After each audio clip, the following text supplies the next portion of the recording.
There are men who, when women are around, they just seem to be magnetic. It's like they are attracting them without even trying. Maybe you have a friend like this, or you follow someone like this.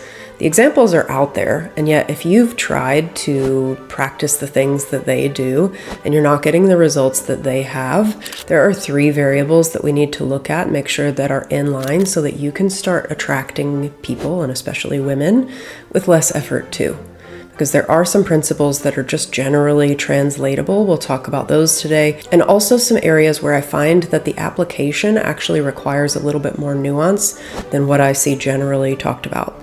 So if you're new to my work, my name's Courtney Shand. I love helping men with depth date. I find there's just a little more nuance in these conversations, and I love getting into that. So here's what I see most often in my clientele and the things that they may be stepping over that we actually need to slow down and account for so that you can create results that feel really satisfying for you. The first one is what outcome you're actually after, because it seems really simple, but if the outcome isn't one that naturally inspires or motivates you, it's going to be really difficult for you to stick with the process long enough to create the results that you're wanting. For example, if you're someone who's wanting a deep, intimate connection and you're trying to model someone who's more socially gregarious and is able to pick up any woman and seduce her, there's probably going to be some conflicts that arise internally that A, make you come across as less congruent. And again, women are viscerally picking up on information all the time. And B, you're going to be spending a lot of time building skills that, while I'm all about building more skills, that aren't necessarily helping you towards the goal that you authentically want.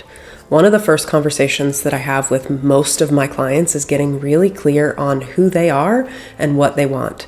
The reason that this is such a difficult conversation for most of them to have is because when we've grown up, and again, this is my story too, so this isn't just unique to you, when you've grown up feeling safer based on who other people tell you you are, there is a process of having to get really clear on who you authentically are and use that as the motivator for the choices that you're making. And it makes it way easier to make choices when you know what direction you want to be heading in, not just one that you think that you need to be headed in. And one pattern that I see for a lot of people is that they don't like their current experience, and instead of getting clear on what they do want, they swing to the other end of the spectrum and assume that the opposite of what they're experiencing is what they want, when the reality is it's probably like 2 degrees to the left and keep going in this direction, and it would feel way more natural as that path unfolds. The second variable that we need to look at is the role model that you're choosing. Are they actually modeling a role that you want? This kind of plays into the first one. If you're someone who has some depth and you're wanting that depth to play out in your relationship, and yet the people that you're choosing as role models to emulate aren't actively accounting for depth, the information that you're going to be getting from them, again, while it can be great to be inspired by people who have skills that are outside of ours, the way that I see this backfiring most often is that you're not actually owning the things that make you authentically attractive. And until you can start to see the ways that you are already attractive based on who you naturally are, the characteristics that you already possess, and who the type of people are who would be attracted to that, you're going to continue choosing role models who are modeling a role that doesn't authentically line up for you. And it's actually moving you further away from who you authentically are, which would make you the most attractive to the right people. And because he's optimizing for things that are authentic to him, it's actually causing you to hide the very things that the right people for you would be attracted to. And the last variable that I look at with every client is what they're actually calibrated to when it comes to attraction.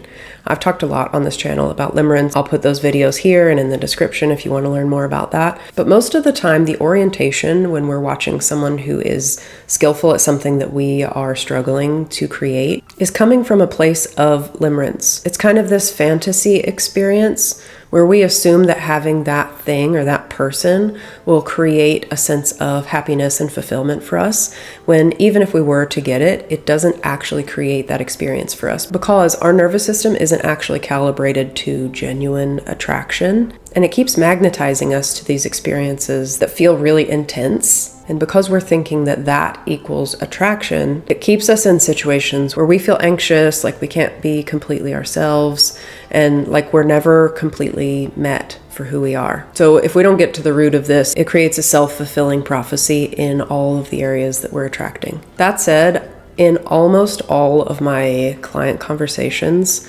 and again, I keep these as generalized as possible to keep people's privacy protected. But in almost all of my conversations with them, there are people who are attracted to them. And they're just people who aren't creating that level of activation for them. And so they don't register it as attraction. They'll say things like, I just don't feel anything around her, or I'm just not interested in that person. And I only share that to say that when we recalibrate your nervous system towards genuine attraction, you can come off of this feeling of performance, this sense that you need to earn her affection, and actually just participate in it, which is the thing that the men who are effortlessly attractive to women intuitively understand. And as a result, that's the feedback loop that they find themselves in. Here are 3 examples of what this looks like in practice. Again, these are just composite examples from lots of different conversations that I've had and the patterns that I've seen over and over again. The first pattern that I see is usually a man who's coming in, and when we talk about what he's actually interested in, he usually compares himself to someone else who's naturally more socially motivated.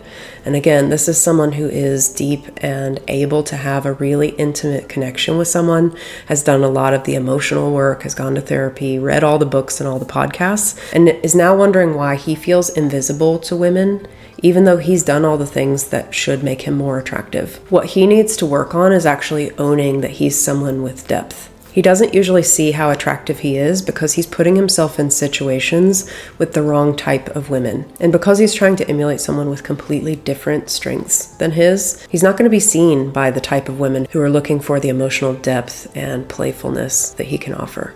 For this type of man, I use the analogy of hunting with a shotgun and hunting with a bow and arrow. I'm no hunter, but I did take archery lessons as a kid, and I do understand that when you use a bow and arrow, you do have to practice getting closer and closer to the bullseye. And because this is someone who has depth and is wanting a specific type of outcome, that emotional closeness that evolves over time, practicing more strategies akin to a shotgun is not going to help him reach his goal. But I know things are starting to shift when he starts to own that he is a deep person, and therefore he requires someone with depth. This causes him to start operating differently out in the world, even in social settings. This might look like having more one-on-one conversations, even in a room full of people, than working the room like a more socially oriented person would. It doesn't make one better than the other, but it is going to give him the information that he needs, but it's going to recalibrate his nervous system to start associating genuine attraction with depth, which is something that he needs. The second way that I see this playing out is a lot of my clients tend to be highly analytical, like engineers, doctors, business owners, people who really like to get in the nitty-gritty of things, and they thrive there. And yet, because a lot of the dating advice tends to come from people who are naturally more socially oriented, they start to see their depth and intensity as a liability instead of an asset. And so even though the principles may be ones that would be really valuable for them to apply, the application of it is not correct for them. For example, I see this often with people who are really great synthesizers. They're really good at being with the details. They can get really in depth into things. And yet because they think that they need to build more social skills, they're following people who are naturally more socially oriented. People who are optimizing for things that aren't naturally in line for this type of person. So instead of bringing his natural curiosity online and learning how to be with the experience as the outcome is unfolding, which is actually the skill that he needs, he thinks he needs to play cool and be easier to talk to. But similar to the first one, when this type of man starts owning his depth, bringing that natural curiosity online, and being able to be with the experience of letting people know him authentically, the feedback loop shifts. He starts experiencing people reflecting back enjoyment of his company. Instead of him always having to do the efforting to get the conversation going, it ends up feeling more mutual in a give and take, and people start connecting him with people who would also enjoy the authentic version of him. So his social network naturally expands in a way that feels authentic to him. And the third pattern I see this play out in is the man who comes to me and I can tell that he just has a good heart. He's done a lot of this work and he wants to be a really good partner. And yet, as a woman sitting across from him in these calls, I can't actually feel him. And as we get into these conversations, what starts to become clear is that in a professional context, he's very clear about the value that he brings, and that's not translating into his personal life. So instead of just showing up and participating naturally in a way that it seems like he would be really well suited to, what he ends up doing is putting all the focus on the other person, and in essence, excluding himself from the exchange. What we need to work on with this particular pattern is bringing more of himself into the relational bubble, if you will. This is what has people start leaning back into him, because they could already tell that he was really great and wanted to be close to him. And yet he had this belief running in the background that he couldn't just show up and participate in the conversation. He really needed to put in some effort, which is why he was asking really great, thoughtful questions and focusing on her experience. The only problem that he was actually having is that he was excluding himself from the experience, and so she couldn't feel him there and therefore couldn't create a connection with him. The shift in all of these examples wasn't a new strategy or a new tactic. It was a felt experience of how attractive he already was, like a realization that people already wanted to be around him, and why. Because even though all of them thought that they needed to make adjustments socially, what they actually needed was a way to let people experience him. Because there are 3 principles that naturally make you more attractive that you can start applying today. The first one is congruence, where your vibe, the way that you're viscerally communicating, matches what you're saying. And so if you're a deep person, owning in yourself that I'm a deep person, you're naturally going to start showing up with a little bit more coherence than you would be if you are a deep person trying to behave like someone who's working the room. Again, I'm not opposed to learning new skills. I think it's a great thing to expand your skill set. And yet, what I've learned personally is that when it's coming from a place of lack, like I need to compensate for this thing about me that's a liability, it almost never translates the way that you think that it will. It's going to come across as really incongruent. And again, women are listening viscerally first. And incongruence is one of the loudest things that they're going to have to try to sort through. So the more of that you can clean up and just own about yourself, the more clearly she's going to be able to see you, and the more attractive you're naturally going to feel, because the right people can start to align with you and you start getting that feedback loop. The second one is respecting yourself. And this also means not trying to be someone that you're not. Respecting yourself and the things about you enough to let people experience those. This is going to translate as the confidence that you're after, the more that you can side with yourself and be okay and own the things about you that make you you. And you might be surprised how attractive you start to feel when you start taking ownership of those things yourself.